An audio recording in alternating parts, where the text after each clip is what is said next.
안녕하세요. 방금 소개받은 서울대 경제학부의 이철희입니다. 우리 5월의 마지막 날이고 밖에 날씨가 너무 좋아서 이 주제를 가지고 강의를 듣기에는 참 아까운 날인 것 같습니다. 근데 그럼에도 불구하고 이렇게 많이 강의를 들어와 주셔서 감사드리고요. 화창한 날인데 너무 졸리지 않게 할 수 있도록 최선의 노력을 다하겠습니다. 오늘 제가 드릴 이야기는 우리나라 인구가 변해서 우리나라의 사회와 경제에 어떤 변화가 일어나고 어떻게 대비해야 되는가 하는 것이고요. 그 중에서도 특히 노동시장의 변화에 초점을 맞추려고 합니다. 인구 변화 문제는 워낙 여러 매체를 통해서 많이 나오기 때문에 여러분 이미 익숙한 주제일 것으로 생각을 하고 있습니다. 근데 되게 많이 듣는 내용은 인구가 이렇게 줄고 고령화되어서 큰일 났다. 이제 우리나라가 곧 망할 수도 있겠다라는 그런 우려에 대해서 많이 듣고요. 또 다른 한편에서는 인구가 이런 식으로 변하기 때문에 우리가 어떤 기회를 잡아서 예를 들어서 어떻게 투자를 해야 돈을 벌 수 있고 그런 얘기들을 좀 많이 들으셨을 것 같습니다.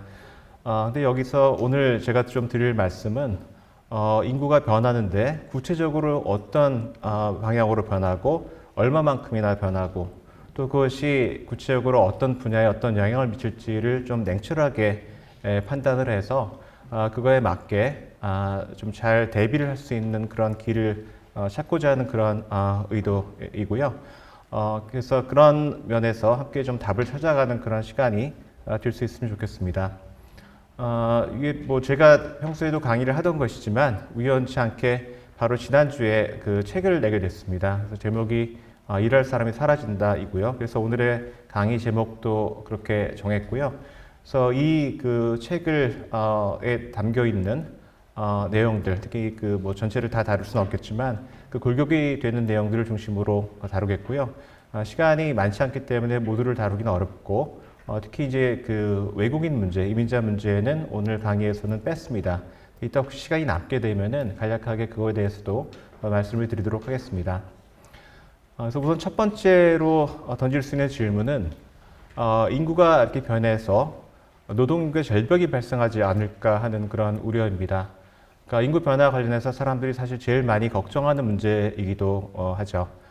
인구 변해서 일할 사람이 없으면 앞으로 어떻게 할 것인가 하는 것이고요. 그래서 과연 이런 문제가 발생할 것인가를 하나하나 좀 따져보도록 하겠습니다. 앞으로 우리나라 인구가 앞으로 줄 거라는 그런 전망은 널리 알려진 사실이죠. 이것이 작년 말에 통계청에서 펴낸 장래 인구 추계에 따른 한국의 총 인구 전망입니다. 중위 인구 추계를 보게 되면은 인구 절벽이라고는 하지만 적어도 앞으로 한 20년 정도는 그렇게 많이 변하지 않은 것을 볼 수가 있고요. 대개 2050년경부터 빠르게 변하는 것을 확인을 할 수가 있습니다. 그러니까 앞으로도 곧 말씀을 드리겠지만 인구가 준다고 얘기했을 때 막연히 준다라는 것뿐만이 아니라 언제부터 어떻게 얼마만큼이나 줄 것인지를 잘 따져봐야 될 것이고요. 그런 점에서 가까운 장래인 한 20년 내지 25년과 그 이후 기간은 좀 나눠서 볼 필요가 있겠다는 것을 먼저 말씀드리겠습니다. 그리고 이러한 인구, 여기 이 그래프도 방금 말씀드린 그런 인구 변화의 속도를 잘 보여주고 있는데요. 한 2050년경까지는 우리나라 인구가 빨리 줄기는 하지만 세계에서 가장 인구가 빨리 주는 그런 국가는 아닙니다. 그렇지만 2070년까지의 인구 변화 속도를 본다고 한다면은 2050년부터 2070년까지는 세계 다른 어느 나라보다도 인구 변화 속도가 빠를 것으로, 인구가 빨리 줄 것으로 예상이 되고 있고요. 그리고 이런 인구가 변화가 단지 인구 규모의 감소만을 의미하지는 않습니다. 동시에 구조도 이제 변하는 것을 의미를 하고요. 특히 널리 알려진 사실입니다만 나이 드신 분들이 전체 인구에서 차지하는 비중이 굉장히 빠르게 늘 것으로 예상이 되고 있습니다. 그래서 이것을 국제적으로 비교를 해봐도 이러한 고령화가 매우 심각하다는 것을 알 수가 있고요. 지금 현재의 한국의 고령인구 비중은 65세 이상 인구가 전체 인구에서 차지하는 비중은 한 16% 정도입니다. 그래서 아주 높다고 할 수는 없는데요. 2050년이 되게 되면은 그 비율이 한 40% 정도로 올라갑니다. 그 다음에 70년경이 되면은 46%가 되고요. 그러니까 앞으로 한 50년 정도가 지나면은 전체 인구의 절반 정도가 65세 이상이 된다는 것이죠. 이것은 전 세계적으로 보더라도 매우 높은 그런 고령인구 비중이라고 할 수가 있겠습니다. 그래서 이런 인구 변화를 반영을 해서 앞으로 일할 수 있는 인구가 줄 것으로 이제 우려가 되고 있습니다. 이것의 가장 주된 근거가 되고 있는 것은 생산 연령 인구, 보통 15세에서 64세 인구를 생산 연령 인구로 보통 간주를 하고 있는데요. 이 인구가 앞으로 굉장히 빠르게 줍니다. 지금을 한 100이라고 했을 때 쭉쭉 줄어서 2042년, 그러니까 지금 20년 내로 현재 한 76% 수준으로 줄고요. 그다음에 2072년이 되면은 현재 45% 수준으로 줍니다. 그러니까 이것을 만약에 노동인구의 어떤 지표라고 봤을 때는 노동인구가 50년 내에 절반으로 주는 그런 현상이 일어나는 것이죠.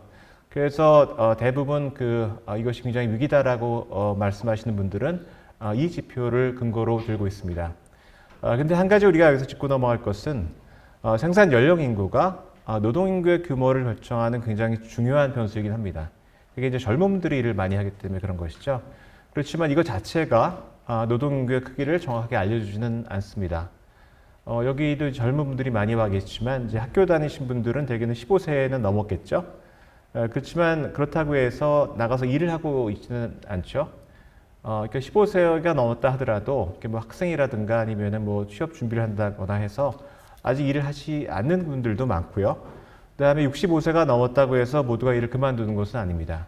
이따 보여드리겠습니다만 한국 같은 경우에는 65세 이상의 인구의 고용률이 매우 높습니다. 한 3분의 1 정도가 일을 하고 있고요. 그렇기 때문에 보다 정확하게 생산 연령 인구가 아니라 노동 인구를 따져봐야 될 것이고 그렇기 때문에 그것보다는 경제활동 인구의 규모를 보는 것이 더 적합하다고 생각을 합니다. 두 번째로는 사람의 수만 볼 것이 아니라 그 사람들의 생산성을 같이 봐야 된다는 것이죠. 그러니까 노동인구를 예를 들어서 절반으로 준다고 하더라도 그 사람들의 노동 생산성이 2배로 늘 수가 있다고 한다면은 실질적인 노동 투입에는 이제 변화가 없을 것이죠. 그렇기 때문에 생산성도 같이 봐야 됩니다. 그래서 좀 더 정치하게 인구 변화에 의해서 우리나라의 노동 투입이 어떻게 변화하는지를 좀 더 자세하게 살펴보도록 하겠습니다.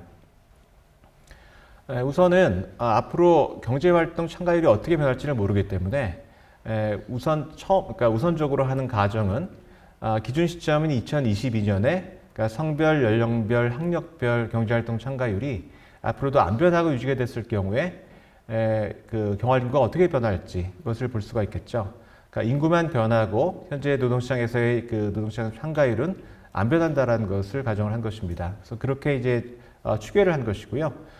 근데 그 규모를 보게 되면은 이따 좀 더 자세하게 제가 보여드리겠습니다만 생산 연령 인구가 주는 것보다는 훨씬 느리게 줍니다. 그러니까 경제활동 인구도 줄지만 생산 연령 인구보다는 더 느리게 떨어진다는 것이고요. 그리고 다른 한편에서는 이 노동 인구의 고령화가 진행이 됩니다. 노동 인구가 줄기도 하지만 여기 보다시피 나이 드신 분들이 전체 노동 인구에서 차지하는 비중이 빠르게 늘게 되죠. 그러니까 지금은 55세 이상 인력이 전체 노동 인구에서 차지하는 비중이 대개 한 3분의 1 정도 되는데요. 50년 이후가 되게 되면은 되게 절반 정도가 일하는 사람들의 절반 정도가 한 55세 이상 인력이 될 것으로 전망이 됩니다. 예, 그때쯤 되면 이제 저 같은 사람도 그렇게 나이든 그 인력이다라고 하지 않을 수 있겠죠. 이런 변화가 진행이 되고요. 근데 또 다른 이제 노동 인력의 구성의 변화는 뭐냐면은 고학력자의 비중이 늘어난다라는 겁니다. 그 중요한 이유는 뭐냐면은 한국이 지난 50년 동안에 아무튼 눈부신 발전을 경험을 하면서 교육 수준이 많이 늘었죠. 그래서 지금은 나이 드신 분들의 교육 수준이 비록 낮지만 앞으로 이제 고령층이 되시는 분들의 그 교육 수준은 점차 높아집니다. 그렇기 때문에 전체 노동 인력 가운데서 고령층의 비중은 늘지만 동시에 이 고학력자의 비중이 는 것이죠. 그래서 지금은 전체 경제활동 참가 인구 중에서 대졸 이상의 비율이 한 절반 정도 됩니다만 50년이 지나고 나면은 되게 70%까지 늘어나는 그런 변화가 일어납니다. 그러니까 이 노동계의 고학력화가 진행이 된다는 것이죠. 근데 방금 전에 노동 인구가 나이가 들어간다고 이제 말씀을 드렸죠. 근데 그러한 변화는 노동 생산성에 어떤 영향을 미칠까요? 물론 저도 이제 뭐 나이가 많이 들었고 나이 드신 분들이 많이 있을 텐데 들으면 기분이 안 좋을지 모르지만 대체적으로 그러니까 노동 인력의 나이가 높아지게 되면은 생산성이 떨어질 가능성이 높은 것으로 보고 있습니다. 그러니까 아무래도 나이가 들게 되면은 뭐 근력도 떨어지고 인지 능력도 떨어지고 그다음에 또 나이 드신 세대 같은 경우에는 교육받은 지도 오래됐기 때문에 여러 면에 있어서 일자리에서의 생산성이 좀 낮아질 수밖에 없다고 보고 있는 것이죠. 이게 이제 그러한 그 변화를 보여주는 것이고요. 반면에 다른 조건이 같다고 한다면은 학력이 높은 분들은 그렇지 않은 분들에 비해서 생산성이 더 높을 가능성이 있습니다. 그렇기 때문에 노동인구가 줄면서 나타나는 두 가지 다른 현상. 그러니까 노동인구가 고령화되는 것과 노동인구가 고학력화되는 두 현상은 생산성에는 다른 영향을 미치게 되는 것이죠. 근데 이제 두 가지 그런 효과 중에 무엇이 더 강하냐에 따라서 앞으로 노동인구의 생산성이 이제 결정이 될 것입니다. 그래서 그것을 살펴보기 위해서 다음과 같은 작업을 해봤습니다. 물론 사람의 생산성을 알기는 굉장히 어려워요.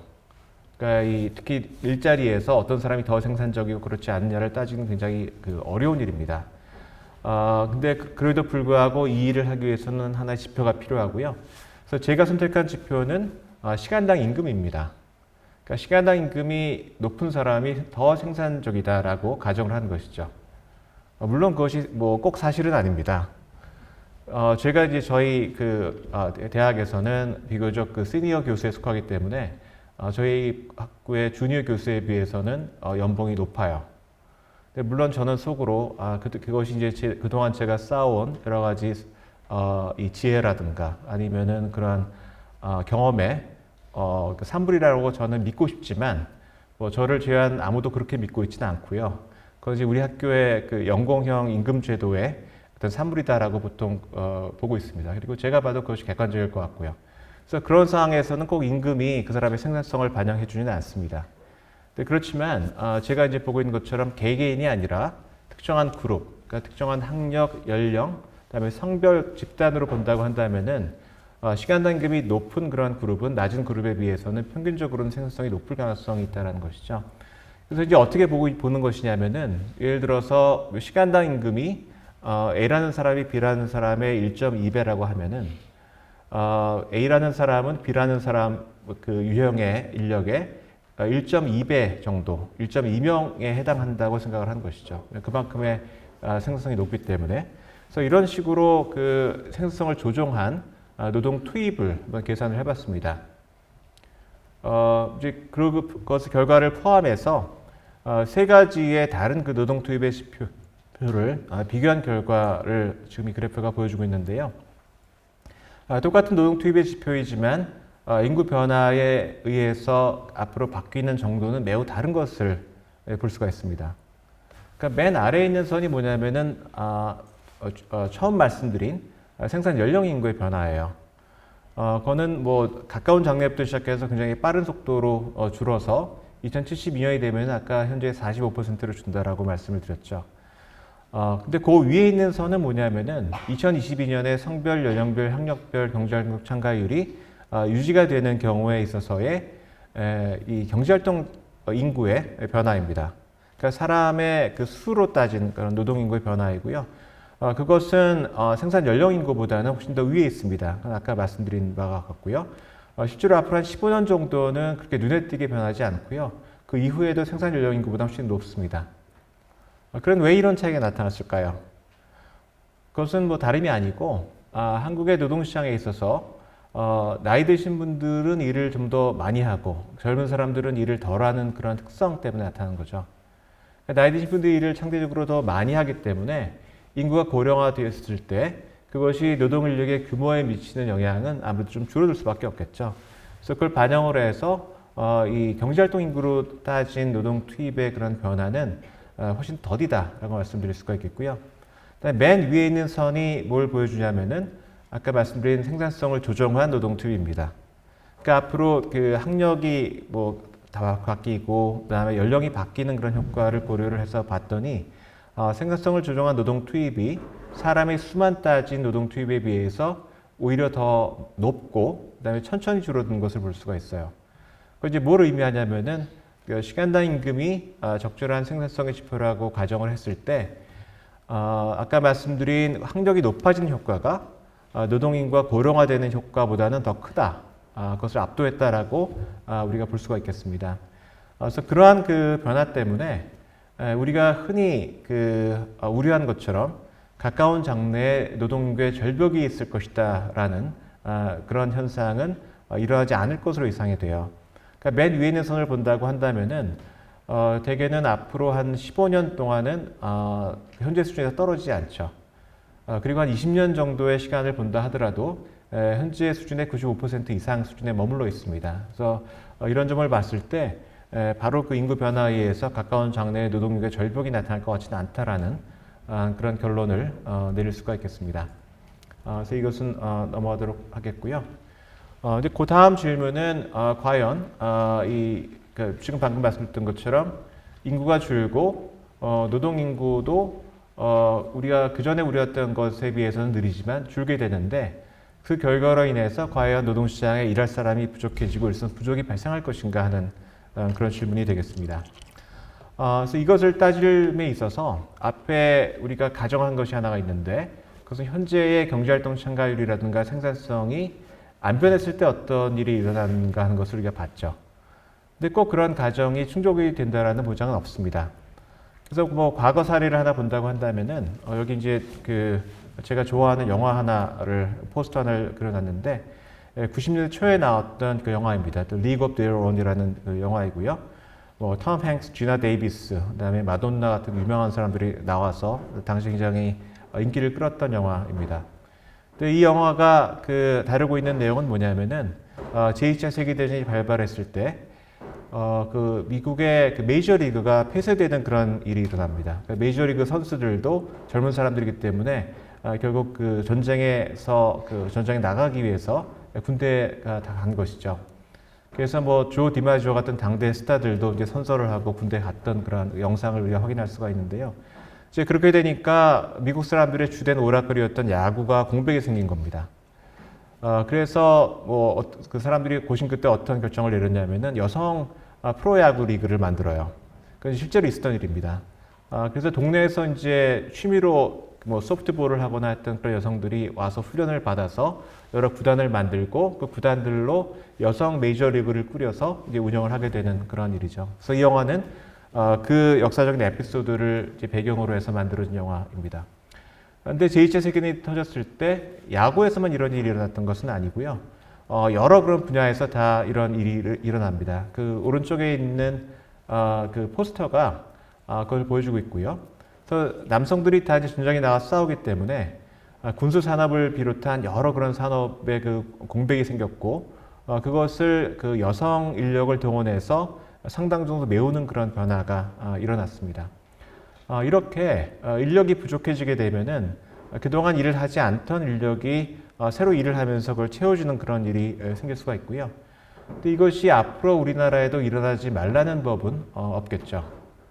인구가 줄고 고령화됐을 때 그 공백을 그동안 많이 일을 안 하던 그러한 그룹이 충분히 메워줄 가능성이 있다는 것이고요. 그래서 그 가능성을 한번 살펴봤습니다. 이것은 25세, 54세 여성의 경제활동 참가율이 국제적으로 어떻게 다른지를 이제 보여주는 것인데요. 한국은 맨 아래에 있는 오렌지색 선입니다. 그러니까 한국 여성의 경제활동 참가율은 여기 지금 비교 대상이 되고 있는 프랑스, 독일, 일본, 스웨덴, 영국, 미국 이런 국가들하고 비교해서는 매우 낮은 편입니다. 물론 1980년대 이후부터 쭉 올라가고 있는 패턴이 발견이 되고요. 특히 그 이웃나라의 일본하고는 일정한 간격을 두면서 거의 평행하게 움직이는 것을 볼 수가 있습니다. 이것은 뭘 의미하느냐? 한국은 적어도 다른 나라에 비해서 인력이 모자랄 때 여성의 경제활동 참가율이 높아지면서 노동인구가 늘어날 가능성이 있다는 것을 이제 보여주고 있는 것이죠. 두 번째는 고령자입니다. 특히 이제 55세, 64세 장년인데요. 남성 같은 경우에는 한국의 이 작년 경제활동 참가율이 꽤 높은 편입니다. 두 번째에 있는 그런 주황색 선이고요. 그렇지만 한국의 중고 집단이라고 할 수 있는 일본에 비해서는 아직 낮은 편입니다. 그러니까 일본도 한국도 대개는 2000년 이후부터 이 장년층의 경제활동 참가율이 장기적으로 올라가는 것을 볼 수가 있고요. 그렇기 때문에 일본을 말하자면은 어떤 그 중고로 본다고 한다면은 여전히 참가율이 더 높아질 가능성이 있다는 것이고요. 55세, 64세 여성은 더욱더 그렇습니다. 이 중간에 있는 그 주황색 선인데 뭐 국제적으로 봐서 현재 수준에서는 지금 낮은 편이고요. 여기 또 이웃나라 일본에 비해서도 낮은 편입니다. 그래서 앞서서 제가 계속 그 일본을 한국의 어떤 중거 집단으로 소개를 드린 이유는 여러 면에 있어서 한국하고 비슷한 면이 많기 때문에 그렇습니다. 노동시장의 구조라든가, 그다음에 노동시장의 어떤 문화적인 여건, 그다음에 정부의 정책이라든가 어떤 기업의 구조가 한국하고 물론 다르긴 합니다만 다른 서구 국가들에 비해서는 비교적 한국하고 비슷한 나라고요. 그렇다고 한다면은 일본의 과거가 한국의 미래가 될 수 있는 그런 소지가 충분히 있기 때문에 그렇습니다. 그래서 여기서는 이제 한국과 일본의 경제활동 증가율을 비교를 해봤는데요. 2022년 기준 시점에 있어서의 양국의 연령별 경제활동 증가율 비교입니다. 근데 참 놀랍게도 가까운 나라임에도 불구하고 한국 여성 경제활동 참가율이 거의 모든 연령대에서 일본보다 상당히 낮다라는 것을 알 수가 있습니다. 특히 한국의 여성의 이 소위 경력 단절 현상이 꽤 심한 30대 그 후반에 있어서 상당히 큰 격차를 보이는 것을 알 수가 있죠. 그리고 이건 뭘 보여주느냐? 그 앞에 보여준 그 그래프에서처럼 한국에서 일본을 따라가고 있는데 일본과 마찬가지의 추이로 경제활동 참가율이 계속 올라가서 현재 일본 수준만 올라갈 수만 있어도 상당 수준으로 여성의 경제활동 인구가 커질 수 있다는 그런 가능성을 보여줍니다. 남성도 마찬가지입니다. 남성은 30대, 40대 같은 경우에는 일본하고 별 차이가 없지만 청년의 경제활동 참가율이 상대적으로 낮고요. 그 다음에 55세에서 64세의 경제활동 참가율도 일본보다는 낮은 편입니다. 그러니까 두 그룹 다 일본보다 높은 것은 65세가 넘은 사람들의 경제활동 참가율은 높지만 나머지 그 연령층에서는 개선 여지가 있다라는 것이죠. 여태까지 이제 수적으로 봐서 어떻게 더 우리가 과거에 비해서는 인력을 더 충분히 효과적으로 활용할 수 있을까를 이제 살펴봤는데요. 그것뿐만이 아니라 생산성의 개선도 가능하다고 생각을 합니다. 이것은 최근에 OECD 국가의 그 노동 생산성을 비교한 그래프인데요. 보시다시피 한국은 상당히 하위권에 속합니다. 저 상위에 속하는 그러한 그 국가에 비하면은 뭐 절반 이하 수준을 보여주고 있는데요. 이것은 뭐 지금으로서는 굉장히 별로 그 좋은 현상은 아니지만 이거를 이제 뒤집어서 얘기를 한다고 한다면은 한국에 있어서 생산성이 지금보다는 훨씬 더 개선될 그런 여지가 많다라는 것을 보여주고 있는 것이죠. 세 번째는 이제 고령자가 경험하는 생산성의 감소입니다. 이것은 연령에 따른 그 생산성, 그러니까 시간당 임금의 하락 속도인데요. 나이가 50대를 넘게 되면 급격하게 임금이 떨어지는 것을 볼 수가 있습니다. 이건 두 가지 이유 때문에 그런 것인데요. 하나는 널리 알려진 것처럼 대개 이 나이가 되게 되면은 자기가 평생 일하던 일자리를 떠나서 일을 계속할 거면은 이제 다른 일을 하게 됩니다. 근데 그 다른 일자리가 자기가 하던 일자리와는 다르기도 하고 또 질이 안 좋기 때문에 임금을 낮게 받게 되는 것이고요. 두 번째는 이제 한국에 있는 많은 직장인들이 자기 뭐 개발이라든가 아니면 재충전의 기회를 갖지 못해서 나이가 들게 되면 굉장히 힘들고 병들고 생산성이 떨어지는 현상이 나타납니다. 그래서 이것을 반영을 해서 나이 드신 분들의 생산성이 굉장히 많이 떨어지는 것이죠. 근데 앞으로 이제 이런 문제가 좀 개선이 돼서 인적 자본에 대한 투자도 더 많이 하고 훈련도 더 많이 받고 그리고 노동시장에 있어서의 유연성이라든가 그런 여러 가지 문제가 개선이 돼서 나이 드신 분들이 좀 고령에도 좀 더 자기가 가진 그런 능력에 맞는 일자리에서 일을 할 수 있다고 한다면은 이런 문제가 많이 개선이 되겠죠. 그래서 그 다음은 이러한 일들이 이제 실제로 벌어질 때 앞으로의 그 노동 인구가 얼마나 늘 수 있을지를 일종의 시뮬레이션을 해봤습니다. 그래서 여기에는 5가지 시나리오를 적용을 했는데요. 하나는 그 여성의 경제활동 참가율이 기준 시점은 2022년에 일본 수준으로 증가한다는 것이죠. 그러니까 앞으로 한 20여 년에 걸쳐서 일본 수준으로 올라간다는 것인데 앞서 말씀드렸지만 여러 가지 정황으로 보건대 충분히 가능한 시나리오라고 생각을 합니다. 두 번째 시나리오는 장년 인구, 그러니까 50세에서 64세 인구의 경제활동 참가율이 역시 2022년에 일본 수준으로 올라간다는 것이고요. 세 번째는 장년 인구의 생산성 증가입니다. 아까 50대 후반을 넘어서면서 생산성이 뚝 떨어지는데 각 연령별로 생산성이 떨어진 속도가 지금 현재 절반으로 떨어준다는 것이죠. 그러니까 훨씬 더 완만하게 떨어진다라는 그런 시나리오고요. 네 번째는 여성의 상대적인 생산성이 2022년에 OECD 평균 수준으로 개선이 된다는 것입니다. 마지막은 그렇게 쉬울 것 같지는 않지만 어쨌거나 청년 인구의 경제활동 참가율이 역시 2022년에 일본 수준으로 높아진다라는 시나리오를 설정을 했습니다. 그럼 이제 이런 일들이 일어나면 어떤 변화가 일어날까요? 그 결과가 여기 이제 그래프에 나와 있는데요. 그 2072년 너무 멀고 2047년, 그러니까 지금부터 한 23년 후가 되겠죠. 그때를 기준으로 말씀을 드릴게요. 맨 왼쪽에 있는 그러니까 파란색 바는 뭐냐면은 방금 말씀드린 일이 전혀 일어나지 않았을 때 인구 변화에 의해서 생산성을 조정한 노동 투입이 2022년 대비 몇 퍼센트로 떨어지냐를 보여주는 것입니다. 86.4%로 떨어지게 되겠죠. 근데 이제 아까 말씀드린 그 시나리오가 일어나게 되면은 그것보다는 훨씬 노동 인력의 노동 투입의 감소폭이 낮아집니다.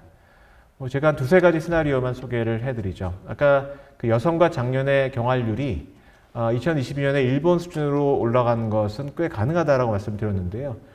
그러한 그 일이 벌어지게 되면은 오른쪽에서 두 번째, 그러니까 남색의 그 바처럼 나오게 되는데 2047년에 생산성 조정 노동 투입이 92.6%까지 유지가 됩니다. 그러니까 대개는 6.5% 정도가 더 높아지는 것이죠.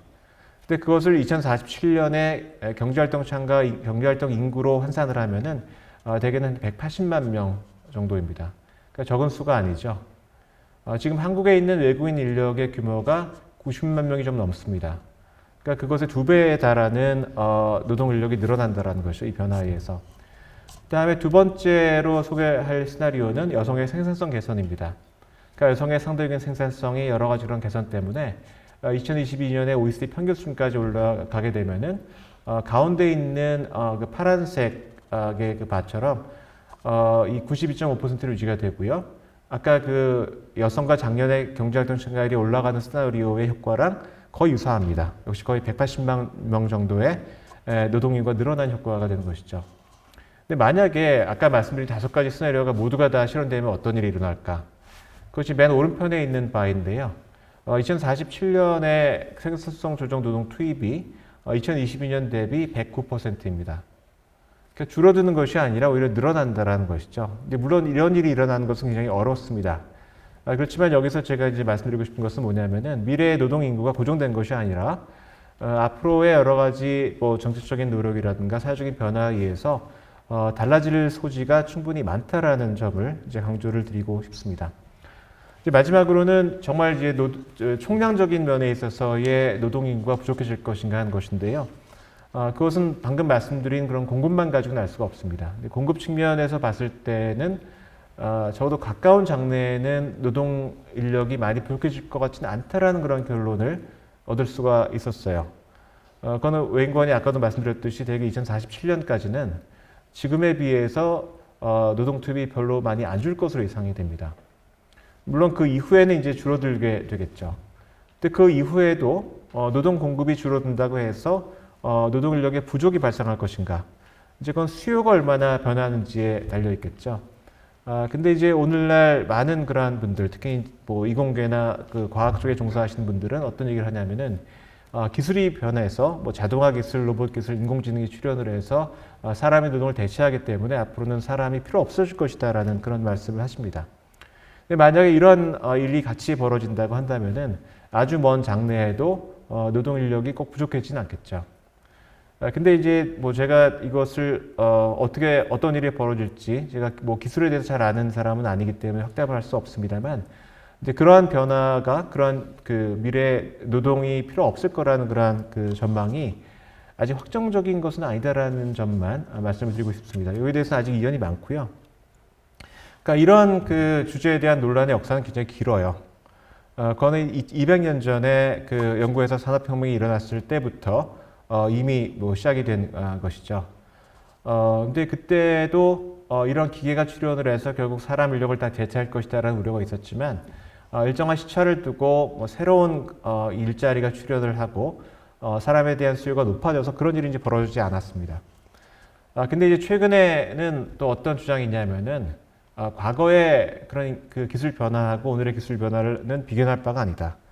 오늘의 기술 변화는 두 가지 특징이 있는데 워낙에 빠르다. 두 번째는 과거보다는 훨씬 더 다양한 그러한 그 층위의 숙련을 대체하고 있다. 그러니까 최하위부터 가장 고급 노동까지를 다 대체하고 있기 때문에 아마도 이 새롭게 창출되는 일자리에 비해서는 파괴된 일자리 수가 훨씬 더 많을 것이다. 뭐 그렇기 때문에 앞으로는 일자리가 줄 거다라는 그런 전망을 내고 있습니다. 근데 뭐 이것도 아직 확실한 건 아니라는 생각이 들고요. 그러니까 뭐 제가 이걸 얘기해봐야 별로 신빙성이 없기 때문에 데이비드 아우터라고 하는 이 노동경제학의 좀 대가가 하신 말씀을 제가 인용을 해서 여기 좀 가름하려고 하는데요. 이분은 이게 뭐라고 얘기를 하냐면은 자기가 봤을 때는 꼭 그런 것 같지 않다. 그러면 지난 50년을 보자. 50년 전에도 지금과 비슷한 얘기가 있었다. 그때도 자동화 기술이 나오고 여러 그 기술이 출현하기 때문에 결국 그것이 사람 인력을 필요 없게 만들고 그렇기 때문에 기본소득을 줘야 된다는 주장이 이미 1960년대부터 제기가 됐다고 하고 있습니다. 근데 이분의 주장은 지난 50년 동안 나타났던 것은 어떤 변화냐? 결코 노동력이 막 남아 돌아가는 그런 한정없는 자원이 된 것은 아니고 여전히 노동력은 희소한 자원이다라는 것을 얘기를 하고 있습니다. 그럼 앞으로 50년 후 어떻게 될 것이냐? 나도 잘 모르겠지만 이 과거 50년의 경험이라든가 지금 일어나고 있는 것을 본다고 한다면은 앞으로 50년 후에도 이 주체할 수 없는 풍요, 그러니까 노동력이 막 남아 돌아가는 그런 일은 일어나지 않을 것이고 노동력은 여전히 희소한 자원으로 머물 것이다라는 그런 조심스러운 전망을 내리고 있습니다. 그래서 이런 것을 봤을 때 이 논란은 아직까지 종식된 것은 아니다라고 생각을 하고요. 근데 모든 사람이 거의 동의하는 한 가지 확실한 그 주장은 뭐냐면은 이런 노동 수요의 변화가 부문에 따라서 유형에 따라서 매우 다르게 나타날 것이다라는 것이죠. 그러니까 어떤 부분은 노동 수요가 빠르게 줄고 어떤 부분은 그렇지 않고 그렇기 때문에 숙련 수준이라든가 업종이라든가 그런 거에 따라서 이 사정이 매우 달라질 것이다라는 얘기를 하고 있습니다. 그러니까 이 부분은 제가 나중에 이 다음 파트에서 더 소개를 해드리도록 할게요. 그래서 이런 여러 가지를 봤을 때 장래의 총량적인 이 노동 투입은 크게 안 줄고, 그러니까 적어도 총량적인 면에 있어서의 노동 부족이 적어도 가까운 장래라고 한다면 여기서 한 20년이나 25년 정도인데요.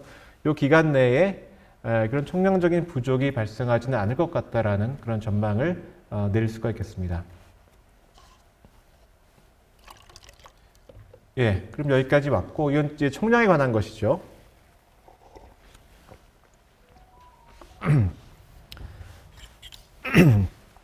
근데 총량적인 노동 부족이 없다고 해서 노동시장에 여러 가지 불균형이 나타나지 않는다는 것을 의미하는 것은 아닙니다. 그건 비유를 하나 들도록 하죠. 옆에 이제 홍수가 나는 그 사진이 있는데요. 뭐 비가 굉장히 많이 내리게 되면은 취약 지역이 이제 물에 잠기고 침수가 되는 일이 발생을 합니다. 근데 아무리 비가 많이 오더라도 물론 뭐 노아의 홍수 때처럼 그렇게 비가 많이 오면 전 세계가 잠기겠지만 그렇지 않다고 한다면 모든 곳이 다 잠기는 것은 아니에요. 일정한 지역만 잠기게 됩니다. 그거는 뭐 지형이 다르고 그다음에 여러 가지 시설, 뭐 배수 시설이라든가 그런 것들이 다 차이가 있기 때문에 그런 것이죠. 그건 가뭄이 들어도 마찬가지입니다. 가뭄이 든다고 해서 그러니까 모든 저수지나 모든 시냇물이 다 마른 것은 아니고요. 먼저 마른 곳이 있고 그렇지 않은 곳이 있습니다. 이제 그만큼 지형이 또 다르기 때문에 그런 것이고요. 근데 노동시장의 지형도 마찬가지입니다.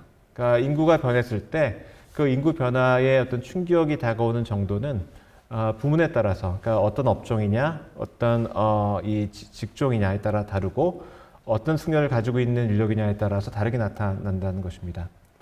근데 또 하나 이제 비근한 예를 든다고 한다면은 그 야구팀입니다. 뭐 야구를 여기 좋아하시는 분들이 있는지는 모르겠는데요. 대개 그 야구는 시즌 초에 28명의 선수로 이 로스터를 꾸립니다. 그리고 이제 한 해를 시작을 하죠. 근데 어떤 프로 야구팀이 28명의 선수를 구했다고 해서 그것이 그 팀의 인력 수급을 잘 해결했다고 하기는 어렵습니다. 왜냐하면 그 야구팀에는 굉장히 다양한 포지션이 있기 때문에 그렇죠. 이건 2024년에 그 한화의 로스터인데요. 보다시피 투수가 있고 포수가 2명이고, 뭐 투수가 지금 12명인가요? 3명 있고, 내야수가 여러 명 있고, 외야수가 있고, 이런 그 적절한 구성을 가져야 팀의 인력 수급이 다 됐다고 할 수가 있습니다.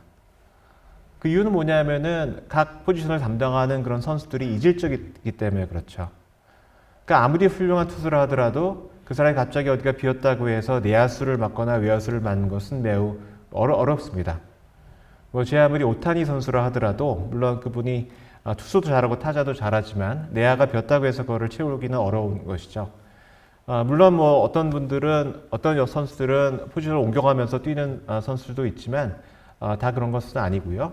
그렇기 때문에 아까 말씀드린 것처럼 총량에 있어서의 그런 그 인력 수급이 균형이 있다 하더라도 특정한 직종이라든가 특정한 업종, 특정한 유형에 있어서는 인력의 그 불균형이 발생할 수 있다라는 점을 말씀을 드리겠습니다.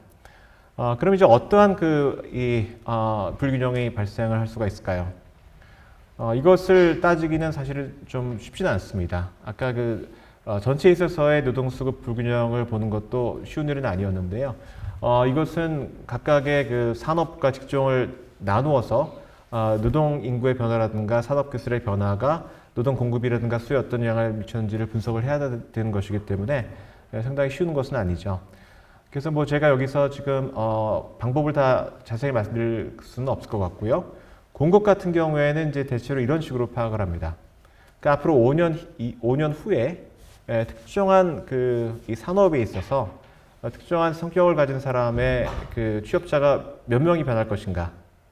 그건 이제 그 5년 기간 동안에 그 산업에 있는 그 특정한 사람이 얼마나 예를 들어 다른 산업으로 옮겨가고 또는 다른 산업에 들어오는지 또 신규 인력이 그 산업으로 입직을 하는지 그 다음에 얼마나 많은 사람들이 퇴직을 해서 나가는지 또는 뭐 다른 이유 때문에 비경활로 빠져나가는지 하는 그러한 여러 가지 비율에 의해서 이제 결정이 되겠죠. 근데 그 비율을 앞으로 어떻게 변할지는 알 수 없기 때문에 최근에 여러 가지 그 마이크로 데이터를 이용을 해서 그 비율들을 추정을 했습니다. 그리고 그 비율이 앞으로 한 10년 정도는 이제 변하지 않을 거다라고 가정을 한 것이죠. 이게 변하지 않을 거라고 가정한 것은 뭐냐면은 노동시장이 비교적 경직적이라고 가정을 하는 거예요. 그러니까 인구가 변하게 되면은 뭐 임금도 변해서 아무튼 사람이 이제 수급이 잘 맞는 쪽으로 가야 되는데 그게 빨리 일어나지 않게 되면은 인구가 변해서 불균형에 빠져도 그 이전에 여러 가지 이제 공급 체계가 그대로 유지가 되는 것이죠. 그래서 그러한 가정을 했고요. 그렇게 해서 이제 구한 결과를 보여드리겠습니다. 2021년 기준으로 이제 10년에 걸친 변화를 추정한 것인데요.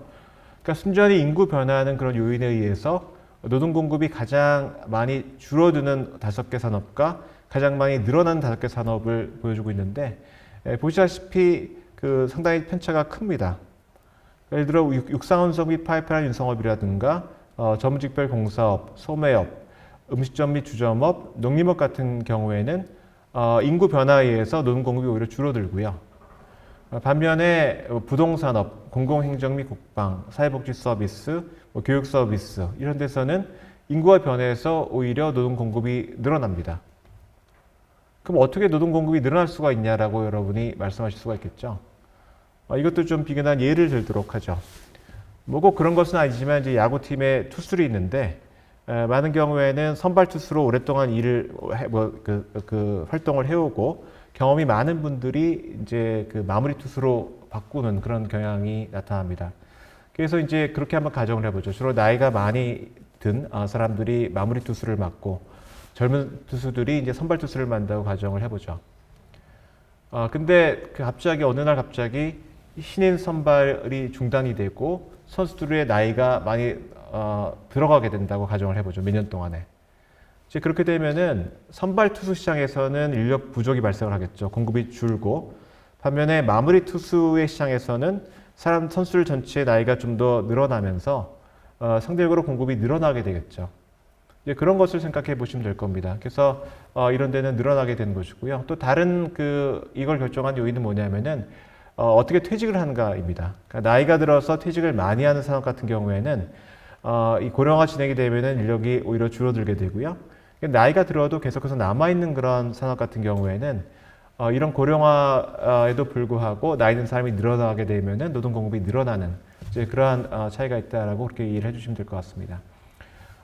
그리고 이제 그 직업별로도 마찬가지고요. 어떤 직종은 노동 공급이 인구 변화에 의해서 줄고 다른 직종은 늘어나는 이 산업별로 그런 차이가 발생을 하게 되는 것이죠.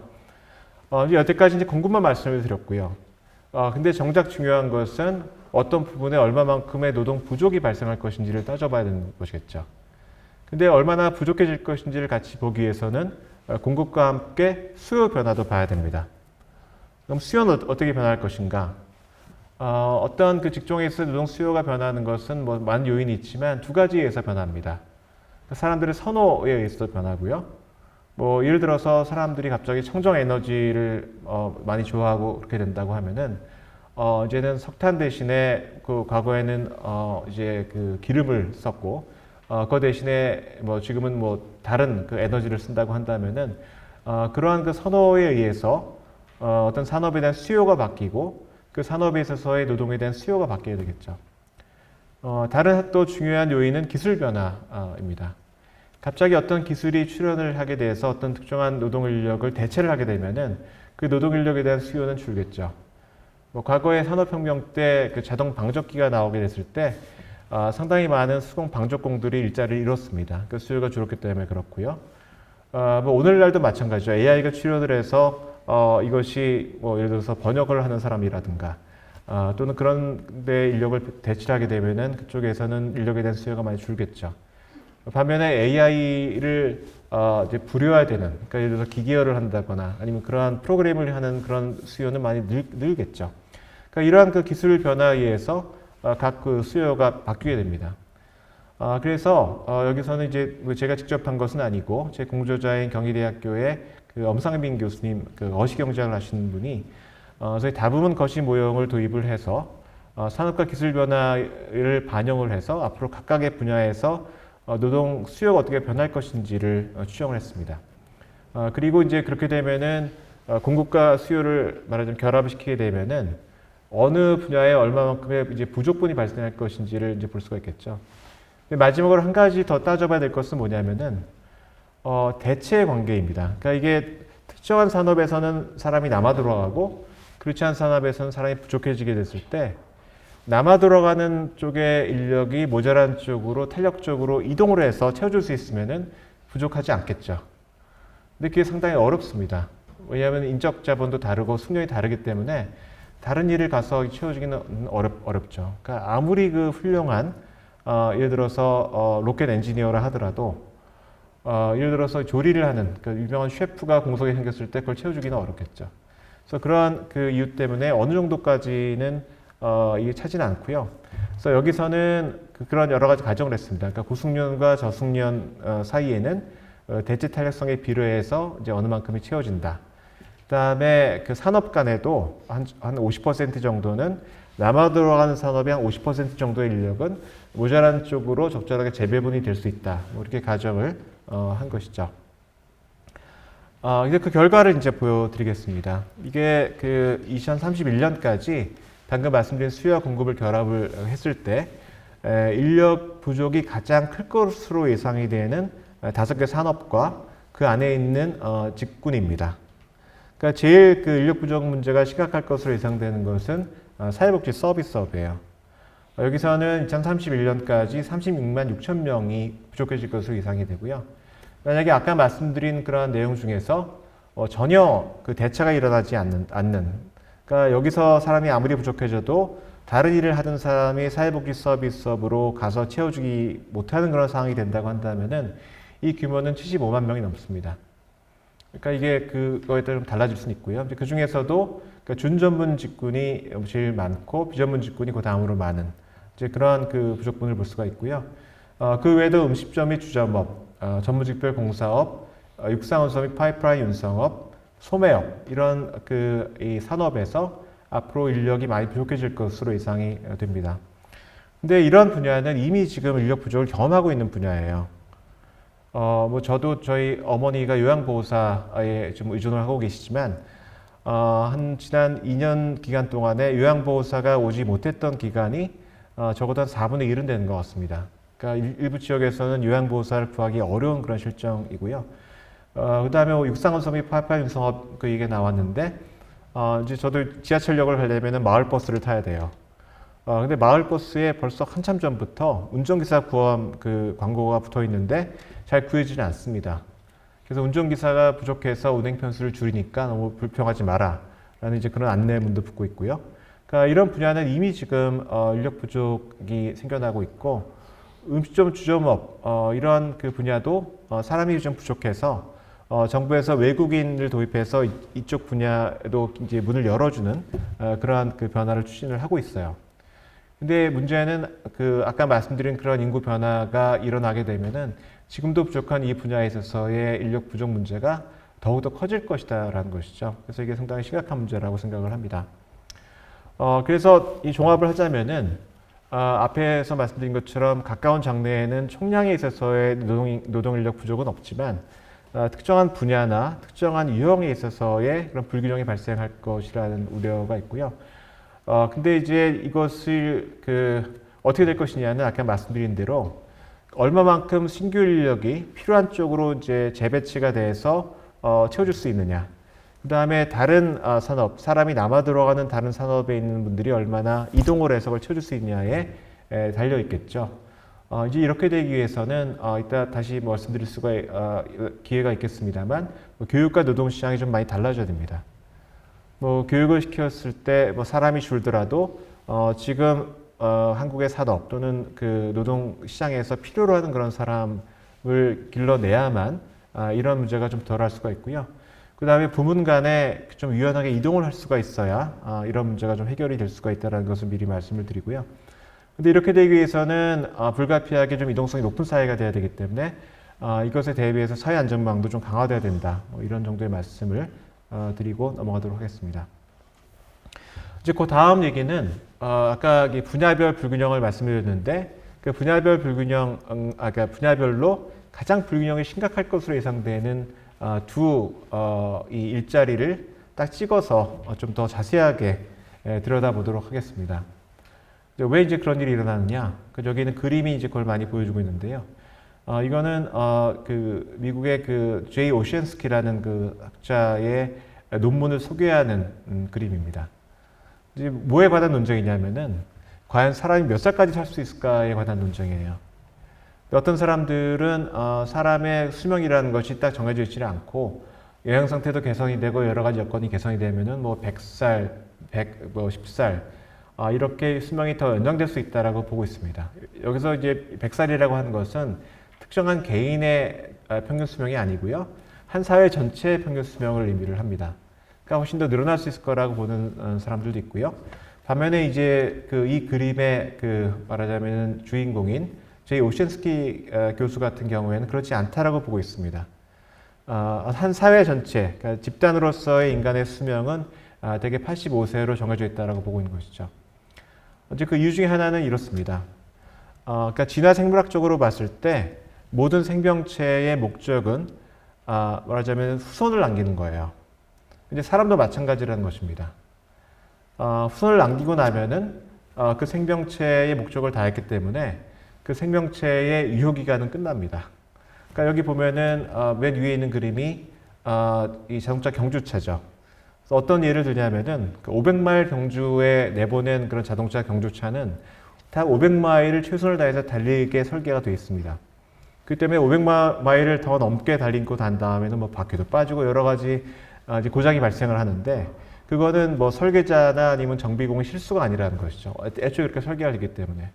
그러니까 사람도 마찬가지라는 거예요. 사람도 대개는 자녀를 낳고 이제 키우는 그런 나이가 대개는 이제 50대 정도까지입니다. 그러니까 애초에 사람은 그때까지 건강하게 잘 살면서 후손을 남기게끔 설계가 되어 있다라는 것이죠. 진화 생물학적으로. 그렇기 때문에 50세를 넘어서 지금 여러 가지 그런 과거에는 대개 평균 수명이 50세 정도였기 때문에 그때까지는 여러 가지 우리가 아는 그런 이상한 질환 같은 것들이 나타나지 않았습니다. 그러니까 최근에 나타났던 그런 질환이죠. 암이라든가 치매 그런 게 나타나지 않았는데 그런 여러 가지 이 사회경제적인 변화나 의료기술의 변화로 인해서 지금은 이제 80, 90까지 살면서 과거에는 없었던 그런 질환들이 출현을 하게 되는 것이죠. 그건 이제 이 사람의 표현으로는 소위 워런티 기간이 지났기 때문에 그렇다라는 것입니다. 그러니까 이렇듯이 이 수명이 점점 앞으로 길어지고 있습니다만 길어지면서 모든 사람이 다 건강하게 사는 건 아니에요. 대개 50대가 넘어가게 되면 여러 가지 만성 질환도 생기게 되고 여러 가지 기능의 문제도 생기게 되는 그런 사람들이 많이 나타나게 됩니다. 돌봄 서비스는 이제 간략하게 말씀을 드리겠는데요. 돌봄 서비스는 두 가지 그런 그 변화에 의해서 수요가 늘게 됩니다. 하나는 그냥 인구 변화이고요. 아까 말씀드린 것처럼 나이 든 사람이 늘어나게 되면은 나이 든 사람이 돌봄 서비스를 더 많이 수요하기 때문에 늘어나는 것이고, 두 번째는 가구 변화예요. 왜 가구 변화가 중요하냐면은 예를 들어서 여러 세대가 살고 있고 그다음에 거기서 누군가를 돌볼 수 있는 그런 가족 구성원이 있는 그런 가구에서는 돌봐야 될 대상이 있다 하더라도 가족이 돌볼 수가 있습니다. 그러니까 공적인 돌봄에 대한 수요가 늘질 않아요. 그렇지만 만약에 가구 구조가 달라져서 대개는 1인 가구나 아니면 1세대 가구로 변하게 되고, 그다음에 그런 가구가 대개는 맞벌이 가구로 변하게 되고, 이제 그렇게 되면은 설사 그러니까 인구 변화, 연령 변화, 구조의 변화가 없다 하더라도 이제는 과거에 가족이 보던 사람을 이제 시설에서 또는 어떤 그 다른 공공의 어떤 그 서비스가 돌봐야 됩니다. 그렇기 때문에 공식적인 돌봄에 대한 수요는 늘어나게 되겠죠. 그러니까 두 가지를 다 같이 봐야 되고요. 근데 고령자 같은 경우에는 왼쪽은 이제 인구 변화만 고려한 것이고, 오른쪽은 그 1인 가구가 늘어나는 그런 가구 변화를 같이 고려한 것인데, 어떤 경우이든지 간에 앞으로 그 돌봄 서비스에 대한 수요가 2배가 늡니다. 그러니까 전체적으로 2배가 늘고, 이 공식 돌봄, 비공식 돌봄, 뭐 이런 것 가림이 없이 다 지금 한 2035년까지 2배로 는다라는 것이죠. 이건 어마어마한 속도입니다. 이건 앞으로 한 10년 사이에 지금에 있는 뭐 요양보호사라든가 간병 인력이 거의 2배로 늘어야 된다는 얘기거든요. 이게 상당한 도전이고요. 그 다음에 그 가구 구조의 변화를 본다고 한다면은 그 수요 변화가 더 클 수가 있어요. 그건 아까 이 돌봄을 받는 사람과 안 받는 사람으로 나눠서는 잘 나타나질 않고, 이 공식 돌봄을 받을 때 몇 시간이나 내가 돌봄을 받을 것인가를 보게 되면은 가구 구조 변화가 영향을 미칩니다. 그러니까 인구 변화만 본다고 하면은 이 2021년 대비해서 2035년이 됐을 때 대개는 2배 미만으로 높아지거든요. 한 80, 90% 정도가 더 높아지지만 가구 구조 변화를 고려를 한다고 하면은 공식 돌봄 시간이 270%까지 높아집니다. 그건 뭐냐면은 단독 1인 가구이기 때문에 돌봄 서비스를 받을 때 더 오랜 시간을 받을 수밖에 없다는 얘기예요. 그러니까 시간으로 따진다고 한다면 수요가 많이 늘어날 것으로 전망이 되고요. 그다음에 영아 돌봄입니다. 흔히들 생각하건대 아이들 수가 줄기 때문에 영아 돌봄 서비스는 줄지 않겠느냐라고 말씀하시지만 꼭 그렇지는 않습니다. 가구 구조가 변하는 것을 고려를 한다면은 오히려 늘 수도 있고요. 그러니까 가구 구조 변화라는 것은 뭐냐면은 맞벌이 가구가 느는 것이 가장 중요한 변화입니다. 그래서 왼쪽과 오른쪽을 비교를 해보시면은 이 총 수에 있어서는 변화가 없지만 맞벌이 가구가 늘어나는 것을 감안을 한다고 한다면은 부모 돌봄의 비중은 줄고 어린이집이나 뭐 이 개인 양육의 그 비중은 늘어나게 되겠죠. 그러니까 공식 돌봄 서비스에 대한 수요는 늘고, 더욱이 이 맞벌이 가구 같은 경우에는 늘어나는 것을 감안을 한다고 한다면은 이용 시간이라든가 이용 비용이 훨씬 더 많이 늘어나게 돼요. 그래서 맞벌이기 때문에 한번 맡기면 더 오래 맡기고 더 돈이 많이 드는데 맡기기 때문에 이런 질적인 변화를 고려를 한다면은 아이의 수가 줄더라도 아동 돌봄 서비스에 대한 수요가 준다라고 보장할 수 없다라는 점을 말씀을 드리겠습니다. 그래서 아무튼 그 돌봄 서비스 수급 불균형이 다른 어떤 분야보다도 굉장히 심각해질 것으로 예상이 되고요. 뭐 양적인 불균형뿐만이 아니라 유형이라든가 질의 어떤 미스매치 문제도 굉장히 심할 가능성이 있어서 이것은 좀 시급하게 우리 사회가 준비해야 되는 그런 부분이라고 생각을 합니다. 네, 이제 그 두 가지 인구 그룹에 대한 얘기를 좀 더 하려고 하는데요. 예, 하나는 젊은이에 관한 얘기입니다. 여기 젊은 분들이 많이 와서 이제 이 얘기를 좀 해야 될 것 같은데요.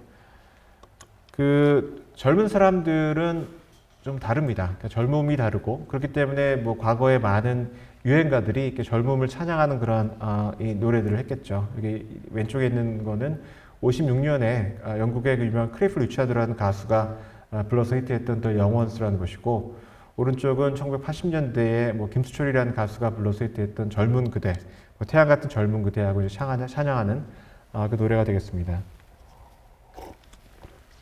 근데 젊은이들은 뭐가 다를까요? 노동시장에서. 굉장히 여러 면에서 다릅니다. 일단 나이든 평균적으로 봤을 때, 그러니까 뭐 나이와 관계없이 여러 가지 결정되는 것도 사실이지만, 평균적으로 봤을 때 젊은 사람들은 나이가 든 사람들에 비해서 더 건강하고 더 활력도 있고 그렇습니다. 그다음에 더 최근에 교육을 받아서 뭐 요즘 세상이 어떻게 돌아가는지, 요즘 기술이 어떤지, 요즘 동향이 어떤지도 잘 알고 있고요. 뭐 새로운 걸 더 빨리 배울 수도 있고, 그다음에 다른 곳에 가서 더 잘 적응할 수도 있고, 그러한 장점이 있고, 뭐 더욱이 그 이동성이 높습니다. 나이 드는 사람들에 비해서 다른 곳으로 이주를 한다거나 다른 직종이나 그런 곳을 도전할 수 있는 그러한 면이 많이 있고요. 근데 뭐 여러 가지 그런 장점이 있지만 젊은 사람들이 가지고 있는 가장 큰 이점은 뭐냐면은 앞으로 살 날이 많다는 거예요. 앞으로 남아있는 날이 많거나 혹은 적어도 나에게 남아있는 날이 많다고 믿는 것 자체가 나이 든 사람들과의 근본적인 차이입니다. 그게 왜 차이가 나는가? 이제 그렇게 되면은 자기의 새로운 인적 자본에 투자할 유인이 더 많이 생기고요. 그 다음에 예를 들어서 이동이라는 것도 일종의 투자입니다. 자기가 모르는 낯선 곳으로 이제 이주를 한다거나 다른 그 일자리를 옮기는 것 자체가 상당히 비용이 드는 투자이고요. 비용은 들지만 나중에 거기 가서 내 소득이 높아질 수도 있고 내 삶이 개선될 수도 있는 그런 투자인 것이거든요. 근데 왜 그런 투자가 가능하냐? 남아있는 날이 많기 때문에 그렇죠. 그래서 뭔가 지금 힘들지만 앞으로 더 나아지면은 그걸 누릴 날이 많기 때문에 그렇습니다. 근데 나이 든 사람들은 그렇지가 않습니다. 제가 느끼는 것도 그렇고요. 어떻게 생각하느냐? 뭐 새로운 좋은 그 컴퓨터 프로그램이 나와도 내가 이걸 몇 년이나 쓰겠는가? 네, 뭐 다른 데서 어떤 제의가 있어도 내가 무슨 이 나이에 영화를 누리겠다고 이 짓을 해야 되나? 뭐 그런 생각을 할 수밖에 없습니다. 그래서 그런 것들이 그 노동시장에 있어서의 나이 든 사람과 젊은 사람들을 가르는 굉장히 중요한 특징, 차이라고 볼 수가 있겠고요. 근데 이제 문제는 앞으로 10년 내에 한국에 있어서 발생할 가장 중요한 노동시장에서의 변화가 젊은 노동 인력의 감소입니다. 어마어마하게 감소를 할 것이고요. 근데 이건 먼저 그 그래프를 보면 설명하면 이렇습니다. 그 앞으로 청년 인력이 감소할 거라는 것은 과거의 출생아 수에서 이미 결정이 되는 것이고요. 대개 한 25살 무렵에 노동시장에 나온다고 한다면은 지금 이제 처음으로 노동시장에 나오는 사람들은 대개는 1990년대 후반에 태어난 사람들입니다. 대개 60만 대가 지금 나오고 있고요. 근데 머지않은 장래에, 그러니까 2002년 이후가 되게 되면은 40만 대 초반 내지 중반으로 출생수가 줄어요. 근데 이 사람들은 앞으로 3년이나 4년 후가 되면은 노동시장에 나오게 됩니다. 근데 그때부터 시작해서 점유율이 확 줄게 되고요. 그래서 보게 되면은 대졸 35세 미만 경제활동 인구는 지금이 뭐 한 400만이 넘는데 이것이 2050년경이 되면은 200만 명 정도로 줍니다. 그러니까 절반 이하로 줄게 되고요. 고졸 미만 경제활동 인구는 지금부터 쭉쭉 줄어서 역시 2050년경이 되면은 지금의 절반 이하로 감소를 하게 됩니다. 그러니까 노동시장에서 젊은 사람 찾아보기가 굉장히 어렵다라는 것이고요. 그리고 이제 이런 그 변화가 모든 산업에서 똑같이 나타나는 것은 아니고, 이게 20에서 34세 고학력 학력별로 노동 공급이 어디서 많이 주냐를 이제 보여주는 건데 분야별로 매우 달라요. 그러니까 고학력 같은 경우에는 뭐 교육 서비스업, 의식점 주점업, 소매업, 자동차 제외, 뭐 기록물 출판 제작 배급업, 보건업 이런 데서 많이 줄고요. 저학력도 뭐 특정한 업종에서 많이 줄어들게 됩니다. 뭐 직종으로도 봐도 마찬가지예요. 그러니까 똑같이 줄어든 것이 아니라 젊은이가 특별히 많이 줄어드는 업종이 있습니다. 근데 이런 그 변화가 전반적으로 젊은 사람이 감소하고 거기다가 이것이 특정한 분야에서 더 많이 감소하는 그런 변화가 한국의 산업과 그 노동 시장에 어떤 충격을 가져올까요? 생각보다 좀 심한 충격을 가져올 것으로 예상이 됩니다. 그러니까 첫 번째로 지적할 수 있는 것은 뭐냐면은 전반적으로 노동시장의 활력과 그다음에 기능이 약화되는 거예요. 노동시장의 주된 기능이라는 것은 뭐냐면은 사람 또는 인적 자본이 남아 들어가는 그런 분야에서 그 사람들을 빨리 동원을 해서 그 사람을 필요로 하고 그 사람이 가장 높은 생산성을 발휘할 수 있는 그 부분으로 빨리빨리 재배치를 하는 그런 기능입니다. 이제 그렇게 해야만 경제가 잘 돌아가고 산업이 발전하고 성장률이 높아질 수가 있는 것이죠. 그리고 이런 기능은 특히 산업 구조가 팍팍 바뀔 때 상당히 중요해요. 그러니까 새로운 산업이 확 출현하게 되면은 아무도 안 해본 일이거든요. 그럼 누가 거기에 들어가서 그 일을 담당할 것인가? 과거의 사례를 보면 젊은이들이 그렇습니다. 그래서 지금 이제 그래프는 뭘 보여주냐면은 1970년대 이후부터 이제 중화공업이 육성에 대해서 그때부터 이제 새로운 산업이 많이 육성이 돼서 이제 커지기 시작해요. 근데 그게 이제 피크에 달했던 시기가 1980년대 그 초반이고요. 그래서 이건 뭘 보여주냐면은 이 X축에 있는 것은 특정한 산업이 얼마나 이 기간 동안에 커졌는가를 보여주고 있어요. 그러니까 현재 고용 규모가 얼마나 커졌는가를 보여주는 것이고요. Y축은 뭘 보여주냐면은 그 산업에 있어서 35세 미만의 젊은 인력의 비중이 얼마나 변했는가를 이제 보여주고 있는데 보다시피 굉장히 그 양의 관계가 강하게 나타나고 있죠. 그 얘기는 뭐냐면 이 시기에 새로운 산업이 나와서 팍팍 커진 데 있어서 누가 거기 가서 채워줬느냐? 젊은 사람들이 채워줬다라는 얘기입니다. 그건 그만큼 젊은 사람들이 새로운 인적 자본을 가지고 있고 이동성도 높고 그다음에 가서 적응을 해서 잘할 수 있는 능력이 있기 때문에 그렇다는 것이죠. 근데 과거에는 이 기능을 몇 명이 했냐면은 저희 세대는 100만 명이 했고 아까도 말씀드렸듯이 지금 60만 명이 하고 있는데 이 일을 할 수 있는 인력이 앞으로 40만 명, 30만 명, 20만 명으로 줄고 있다는 것이죠. 이제 그렇게 되면 이 기능이 약화가 될 수밖에 없겠죠. 이런 우려가 있고요. 그 다음에 어디서 젊은 사람들이 많이 주는가? 이걸 보게 되면 앞으로 우리 한국 산업의 미래가 있는 분야에서 더 많이 줄어들게 됩니다. 이것은 뭘 보여주냐면은 앞에서 말씀드린 그런 방법을 이용을 해서 그 2038년까지 어떤 그 산업에 있어서의 35세 미만 취업자 비율이 더 빨리 주느냐 하는 것하고 그 이전 한 5년 동안에 얼마만큼 그 산업이 빨리 성장했는가를 이제 비교해서 보여주는 것인데요. 뭘 보여주느냐? 과거에 그 빨리 성장했던 산업일수록 앞으로 젊은 사람의 비중이 더 빨리 줄어든다는 것을 보여줍니다. 마찬가지로 그 산업의 평균 임금이 높은 산업일수록 앞으로 젊은 사람들의 비중이 더 빨리 줄고요. 그 다음에 평균적인 인적 자본이 높은 산업, 그러니까 평균 교육 연수가 높은 산업일수록 앞으로 젊은 사람들의 비중이 빨리 줍니다.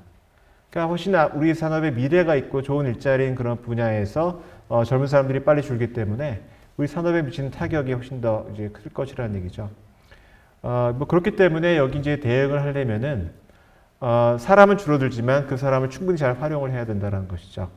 그래서 교육이 좀 바뀌어서 지금 현재의 그 산업, 그다음에 우리나라의 일자리, 그다음에 노동시장에 필요로 하는 그런 사람으로 길러내서 내보낼 수 있어야 그나마 좀 나아진다라는 것이고요.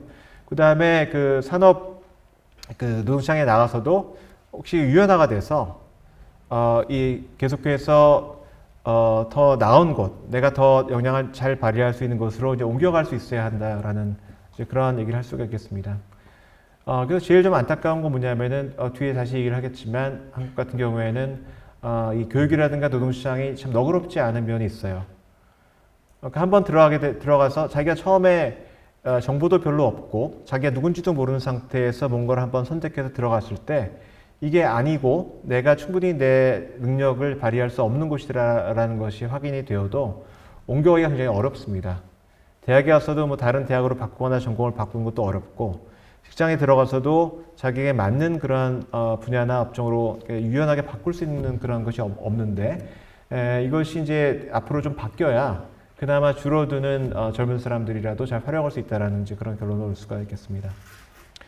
그다음에 한 가지 또 하나 이제 볼 수 있는 것은 그 노인에 관한 것이고요. 이것은 뭐 시간이 많지 않기 때문에 제가 간략 넘어가겠습니다. 그러니까 제가 말씀드릴 것은 이겁니다. 그러니까 앞으로 그 청년 인력이 많이 줄어드는데 이걸 누가 채워줄 것이냐 좀 어렵습니다. 아까 말씀드렸던 것처럼 젊은 사람들을 최대한 잘 활용을 해야 되고 그다음에 특히 이 지금 경력 단절이 심한 30대와 40대 초의 여성들을 최대한 활용을 해야 되는데 이제 그것도 안 된다고 한다면 어떻게 해야 되느냐? 결국 고령자를 지금보다는 잘 활용을 해야 한다는 것이죠. 그리고 그럴 가능성이 충분히 있습니다. 그 이유는 뭐냐면 앞으로 고령자가 지금보다는 훨씬 더 학력이 높고 생산적으로 바뀔 것이기 때문에 그런 것이죠.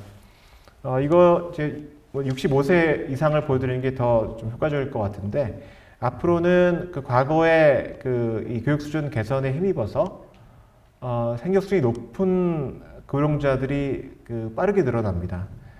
지금은 65세 이상 대졸 인구가 100만 명이 안 되거든요.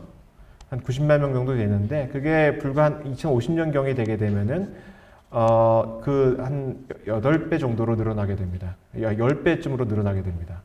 엄청나게 빠르게 늘어나게 되겠죠.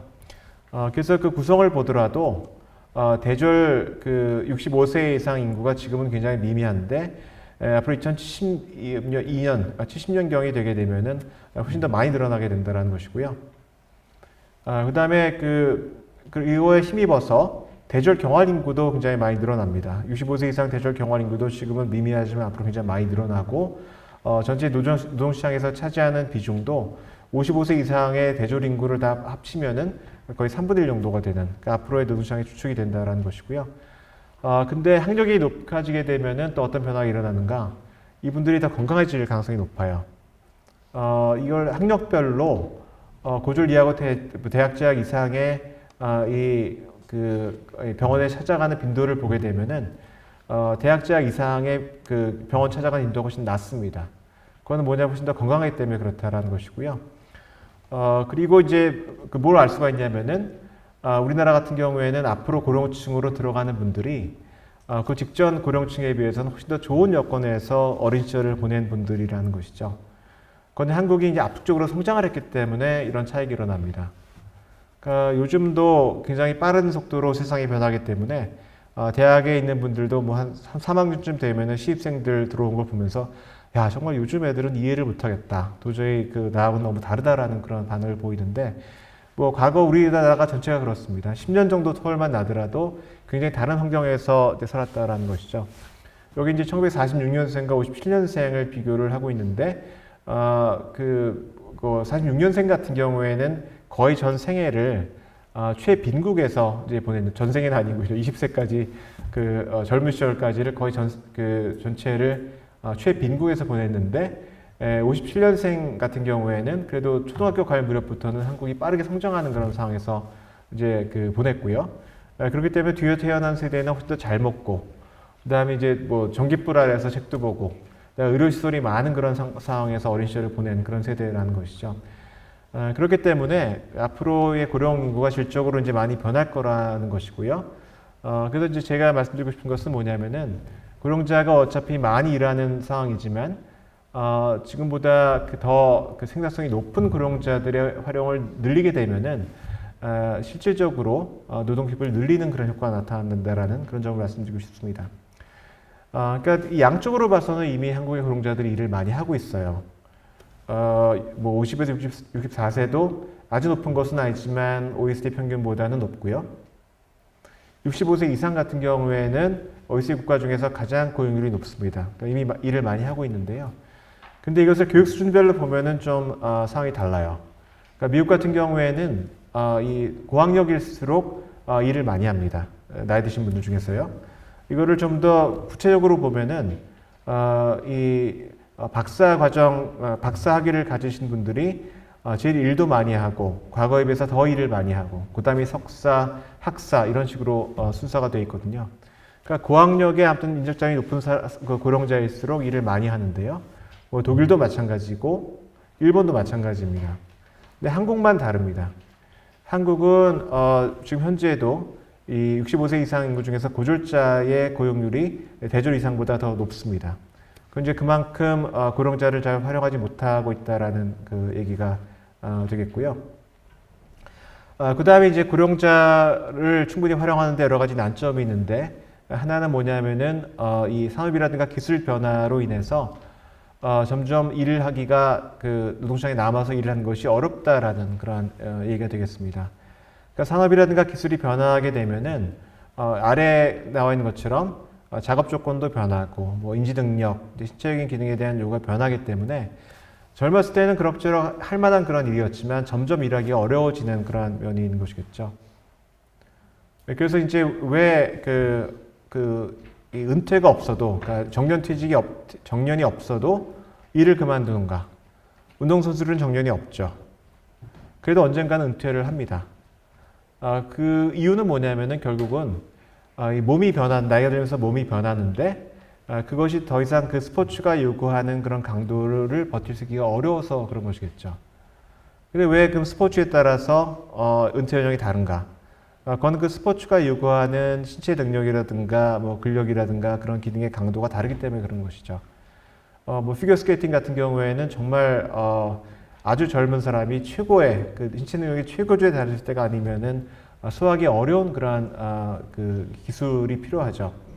반면에 이제 골프 선수 같은 경우에는 이게 뭐 그런 신체적인 능력도 중요하지만 경험도 중요하고 그렇기 때문에 나이가 들어서도 어느 만큼 뛸 수 있는 그런 차이가 있는 것입니다. 그래서 이것과 마찬가지로 고령자들 역시도 이제 그런 것이죠. 늦게까지 활용을 해야 되는데 실제로 그 본인의 나이가 드는 것도 있지만 여러 가지 기술이 빨리 변화하게 되면은 더 이상 그 일을 못하게 되는 그런 일이 많이 생긴다라는 것이죠. 그러니까 앞서 예에서 뭐 나이가 들어서 자기가 할 수 있는 그 스포츠를 못하게 되는 것도 있지만 예를 들어서 이 피겨 스케이팅에서 과거에는 트리플 점프만 해도 충분했는데 이제는 국제대회에서 나가서 하려면은 쿼드러플 점프도 해야 된다고 하면은 일부 선수는 아마 은퇴를 할 수밖에 없을 겁니다. 국제무에서 뛰고 싶은 사람은. 이제 일반 노동시장도 마찬가지인 것이죠. 새로운 기술이 자꾸 도입이 되면은 더 이상 그걸 버티기 어려운 그러한 면이 있는 것이고요. 그래서 한국의 경우에도 지금 그 한국에 계신 여기 정종호 박사가 여기 와 계신데 정종호 박사하고의 이제 공동 연구 결과를 보면은 그 IT 기술이라든가 자동화 기술 같은 것들이 도입이 되게 되면은 이것이 주로 누구에게 상대적으로 피해를 주는가? 나이 든 그 사람들에게 피해를 줍니다. 나이 든 사람들이 상대적으로 그 직장을 떠날 가능성이 더 높아진다라는 것이죠. 그건 그만큼 나이 든 사람은 적응하기도 어렵고 그다음에 새로운 기술에 대응하기 위해서 인적 자본 투자할 유인도 적기 때문에 그렇다라는 해석이 되고 있고요. 그렇기 때문에 아까 이제 보여드린 대로 나이가 들리면은 임금이 빨리 하락한다라고 볼 수가 있겠습니다. 그리고 이제 어떻게 하면은 나이 드신 분들을 더 좀 활용할 수가 있을까? 이제 가장 여기 널리 제시가 되는 해답은 이제 정년 연장이고요. 뭐 근데 정년 연장이 결정 나쁜 것은 아니고 뭐 누구든지 나이에 관계없이 자기가 힘이 닿는 데까지 끝까지 일을 하는 것이 바람직하다라고 생각이 됩니다.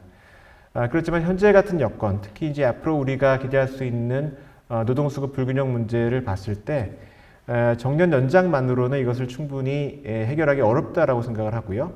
그 이유는 다음과 같습니다. 그 앞에서 보여드렸듯이 앞으로 한 20년 정도 동안 나타나는 우리 노동시장에서의 문제는 총량적인 부족이 아니에요. 특정한 분야에 특정한 유형의 인력이 부족해지는 것이 수급 불균형의 핵심입니다. 근데 정년 연장이라고 하는 것은 특정한 나이 있는 사람의 고용을 다 늘리는 거예요. 그분이 어떤 일을 하고 있든지 어떤 분야에 있든지 어떤 사람이든지 관계없이 다 고용을 늘리는 그런 것이고요. 그 다음에 좀 더 구체적으로 봤을 때는 앞에서 그 노동 인력이 부족해질 것으로 예상되는 일자리가 몇 가지가 있었죠. 뭐 음식점 및 주점업, 뭐 사회복지 서비스업, 육상운송 및 파이프라인 인성업 뭐 이런 분야들인데 이런 분야는 정년이 큰 의미가 없는 분야입니다. 그러니까 다 여기는 나이가 들어도 일할 수가 있는 그런 분야이거든요. 정년이 는다고 해서 이런 분야의 노동 공급이 늘어날 것 같지는 않다라는 것이고요. 그리고 일부 분야, 그러니까 특히 어떤 분야는 이 사람이 부족해지면은 충분히 지금 제도 하에서도 뭐 계약을 연장한다든가 하는 그러한 방식을 통해서 고용을 늘릴 수가 있다는 것이죠. 그래서 뭐 정년 연장만으로는 충분하지 않을 것 같고요. 그래서 제가 이제 여기서 이제 주장하고 싶은 것은 두 가지입니다. 그러니까 정년만으로는 앞으로 이렇게 변화하는 고령자를 충분히 활용하기는 어렵고, 그 이상으로 뭔가를 해야 되는데, 그 두 가지는, 첫째는, 이 노동시장이 나이를 따지지 않는 노동시장으로 좀 변화해야 된다는 것이고요. 그러니까 영어로 따진다면 age blind. 그 얘기는 뭐냐면은, 정년이라고 하는 것은 나이의 평균을 따지는 겁니다. 그 사람이 뭘 실제로 할 수 있는지 없는지를 따지는 것이 아니라 그 사람의 나이가 60세인지 65세인지를 따져서 이 채용 여부를 결정을 하고, 임금도 그 사람의 생산성 여부와는 관계없이 지금 임금 피크제가 그런 것처럼 예를 들어서 60세가 넘어가게 되면 무조건 30% 임금을 삭감하고 이제 그런 것이 지금의 제도인데요. 이렇게 되면은 앞으로 생산성이 높아지는 그러한 이 고령자들을 충분히 활용하기가 어려워요. 왜냐하면 그분들 같은 경우에는 이미 은퇴 준비가 잘 돼 있는 경우가 많기 때문에 이러한 대우를 받고 내가 굳이 일하지 않겠다라는 사람이 점점 늘어날 것이거든요. 그래서 그런 것이 있고요. 그다음에 두 번째로는 고령 친화적인 일자리가 필요합니다. 이 나이가 들면서 조금씩 일을 줄이고 노동 강도를 줄이고 편하게 일을 할 수 있어야 아까 말씀드린 그런 소위 파워 시니어들이 남아서 일을 하는 것이지, 은퇴 준비가 된 상태에서 굉장히 빡세게 정말 힘든 일을 하라고 하면은 일을 안 할 가능성이 이제 높아진다는 것이죠. 그래서 이 두 가지가 필요하다는 것이고요. 그럼 어떤 일자리가 고령 친화적인 일자리인가? 이 과거 연구에 따르면은 작업 스케줄을 스스로 결정하는 일자리, 원격 근무가 가능한 일자리, 낮은 신체적인 부담이 있는 일자리, 일하는 방식을 스스로 결정할 수 있는 일자리, 독립적인 자기개발이 가능한 일자리, 이런 겁니다. 그래서 이런 일자리가 되면은 이제 고령자들이 나이가 들어서도 충분히 잘 일할 수가 있고요. 그다음에 여기 보너스로 이런 일자리는 여기 젊은 분들도 많이 있지만 다 속으로 그렇게 생각할 거예요. 이런 일자리는 나이 드신 분들이 아니라 내가 선호하는 일자리다라고 생각하시는 분들이 있을 것 같고요. 그리고 그게 사실입니다. 미국에서 한 연구를 보게 되면은 실제로 이런 일자리에 대한 선호가 특히 젊고 고학력의 여성들에게 있어서 상당히 선호도가 높고요. 젊은 사람들 선호도가 높고 한국도 마찬가지라고 생각을 합니다. 그리고 이것이 이분들의 고용을 늘리는 데도 상당히 도움을 줬던 것으로 분석이 되고 있고요. 그래서 앞으로 전반적으로 본다고 했을 때 이런 고령 친화적인 일자리가 이런 더 생산적인 그런 고령자들을 더 잘 활용을 하고 그 외에 변화하는 젊은 사람들을 활용하는 데도 도움이 될 것이다라는 생각이 듭니다. 이제 마지막 얘기해야 할 텐데 시간이 거의 다 됐기 때문에 이거는 매우 간략하게 말씀을 드리겠습니다. 그러니까 뭘 어떻게 해야 될 것인가 하는 것인데요. 여기서 꼭 말씀드리고 싶은 것은 다음과 같은 것입니다. 그러니까 미래가 완전히 결정되어 있는 것이 아니라 우리가 어떻게 하는지에 따라서 달라질 수 있다는 것이죠. 여기 있는 사진을 뭘 보여주냐면은 이 대만 북부 해안에 예류 지질공원이라는 곳이 있고요. 거기에 있는 여왕머리 바위의 모습입니다. 근데 어떻게 이런 모양의 바위가 생겼는가? 그건 이제 천년에 걸친 풍화 작용이 일어나 생긴 것인데, 바람이 불거나 아무튼 파도가 쳐도 모든 돌이 똑같이 깎이는 것이 아니라 무른 돌이 먼저 깎이고 이게 강한 부분은 잘 깎이지는 않습니다. 그러니까 한 사회도 마찬가지라는 것이죠. 기술의 변화라든가 인구의 변화라든가 이런 도도한 어떤 그런 변화가 닥친다 하더라도 그것의 영향이라고 하는 것은 결국 그 사회가 어떤 사회고 그것을 어떻게 받아들이고 어떻게 대응하는지에 따라서 상당히 많이 달라질 수 있다는 것이고요. 그래서 여러 가지를 볼 수 있겠지만 첫 번째 것만 제가 얘기를 하고 강의를 마치겠습니다. 그건 뭐냐면 앞에서 이제 말씀드렸듯이 전반적으로는 이제 인구가 줄고 고령화되고 일할 수 있는 사람이 줄어든 사회가 될 것으로 이제 예상이 됩니다. 그러면 우리 사회는 어떻게 대응을 해야 될 것인가? 그것은 사람은 줄어들지만 그 사람을 최대한 생산적이고 건강한 사람으로 키워내고 그 사람을 노동시장에서 가장 최대한으로 잘 활용해서 모든 사람이 역량을 잘 발휘할 수 있는 그런 사회가 되어야만 이렇게 말씀드린 파도처럼 밀려오는 또는 바람처럼 밀려오는 그런 인구 변화에 잘 대응할 수 있다라는 것이고요. 이제 그렇게 하기 위해서는 앞에서 말씀드린 대로 이동성이 높고 유연한 그런 교육제도와 노동시장이 필요하다라는 것을 이제 말씀드리겠습니다. 우리 사회가 그럼 어떻게 바뀌어야만 이것이 가능할까 하는 것인데요. 네 가지만 간략하게 말씀을 드리겠습니다. 하나는 그 사람의 어떤 나이라든가 성별이라든가 또는 인종이라든가 그런 것을 보는 것이 아니라 그 사람 자체를 보는 사회가 되어야만 사람의 낭비가 없습니다. 그러니까 그 사람이 어떤 능력이 있고 어떤 경험을 가지고 있고 무엇을 할 수 있는지를 보고 그거에 따라서 이 사람을 어디에 채용해서 쓸지 얼마만큼 대우할지를 결정을 해야만 낭비가 되지 않고 모든 사람이 다 그 역량을 발휘할 수 있다는 것이고요. 두 번째는 사람에게 맞추는 사회입니다. 지금처럼 딱 라인을 하나 그어서 이 라인을 넘어서야 일을 할 수 있는, 그러니까 뭐 예를 들어 정말 과거 했던 것처럼 나이가 들어서도 풀타임으로 젊어서 하는 그런 역량을 발휘를 해야 일을 할 수 있는 그런 사회가 된다고 한다면은 그야말로 all or nothing의 사회죠. 전부 아니면 전무의 그런 사회가 된다고 한다면은 굉장히 많은 분들이 일정 그 선을 넘어서는 난 못하겠다라고 일을 그만둘 수밖에 없을 겁니다. 그런데 여러 그 사회 취약층도 마찬가지고요. 그러니까 제 말씀은 각 사람이 여러 종류의 사람이 있고 역량도 다 다른데 각각의 역량에 맞춰서 일을 할 수 있게끔 그 열어줘야만 된다는 것이고, 그렇게 하기 위해서는 사람을 일에 맞추는 것이 아니라 그 사람에 맞춰줄 수 있는 사회가 된다는 것이고요. 세 번째는 기회를 주는 사회입니다. 아까 그 교육이라든가 노동시장에서 기회를 더 줘야만 사람이 낭비되지 않는다고 했는데요. 오늘날 젊은이들 가운데 이 점점 젊은이들이 소중해짐에도 불구하고 젊은이들이 낭비되는 그런 소지가 있어요. 그러니까 자기가 누구고 뭘 잘하는지도 잘 모르는 상태에서 전공도 정하고 대학을 가고, 근데 그게 잘못됐다고 생각을 하더라도 잘 바꿀 수가 없어서 자기가 좋아하지도 않고 원하지도 않고 자기에게 필요하지도 않은 공부를 계속해야 되는 그런 경우에는 얼마나 많은 그 시간과 노력이 낭비가 되겠습니까? 그리고 그 사람들이 노동시장에 나가서도 자기에 맞지 않고 자기 역량을 충분히 발휘하지 못하는 그런 일을 계속할 수밖에 없다고 한다면은 역시 또 역량이 낭비가 되는 것이죠. 이런 것을 바꿔서 계속해서 다시 시작할 수 있는 기회를 줘야 된다는 것이고요. 근데 이렇게 하기 위해서는 불가피하게 그 사회의 이동성이 높아져야 됩니다. 어떤 사람이 계속해서 다른 분야로 가고 다른 직장으로 가고 할 수 있는 그런 이동성이 높아져야만 사람이 충분히 역량을 발휘할 수 있는 사회가 되는데요. 근데 그런 사회는 상당히 좀 위험한 사회가 될 수밖에 없어요.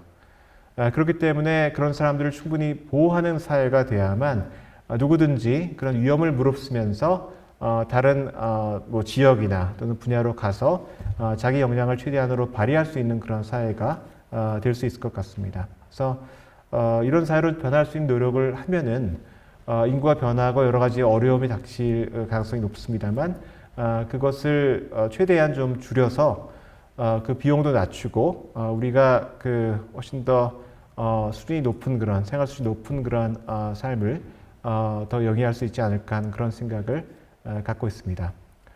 그럼 제 강의는 이것으로 마치겠습니다. 네, 감사합니다.